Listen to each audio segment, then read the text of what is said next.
My friend, this is just a little follow-up for the Lawn Boy. When we're doing the E flat major 7, the scales used 1, 2, 3, 4, 5, 6, 7, 1 can be altered, but not too much out of that major scale. You can do kind of weird like diminish runs. So if it's in E, you could use the D sharp to do like a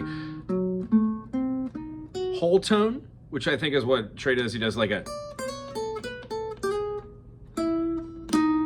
down to the 7th note and then does a run of like a whole step, half step, goes up here for a whole step, half step, whole step, half step.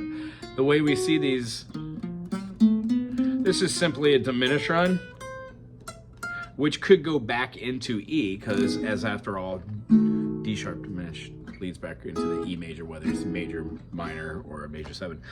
So one of the cool things that I was talking about was the rake.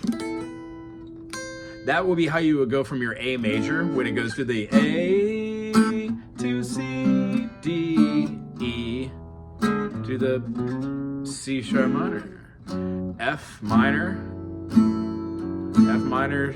or F major 7 works, to the E major. I like a 9 or an 11 on top of it, but it should be kind of bluesy there, but not, because you don't want to give it the feeling of a dominant 7. You definitely want to have the major 7 feel, because the whole solo is centered around that note for the major 7.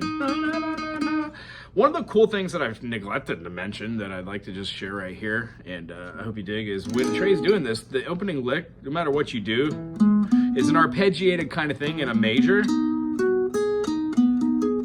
But he does like a right in the beginning. And that would be part of our diminished kind of run. So that's the way that these chords progress. When I'm trying to play through here, I try to be fluid, thinking about this in a quadrant, quadrant, a quadrant. Every time I've got a major, like an E major, I also know that the relative minor is going to have a pentatonic, which I will be able to use as well. So a lot of the notes that we're trying to choose from are already the notes that we just doodle on, that we play in our practice exercises. What I would suggest for getting better at doing kind of runs is to just practice in notation, which means if we were doing like a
You can use your E flat major. When you go up one more, you could get out pocket, but when coming back to your E major, remember, you're playing in the key of E. So if you do decide to do anything, you can do a run of an F sharp natural minor. You could feel funky and throw notes that aren't in there for half steps, like our harmonic or melodic minor. But if you generate any sound, try and generate it around the note that makes that E major 7 and E major 7, and you won't be disappointed. I hope that helps pull together a couple pieces. Aloha, have a great day.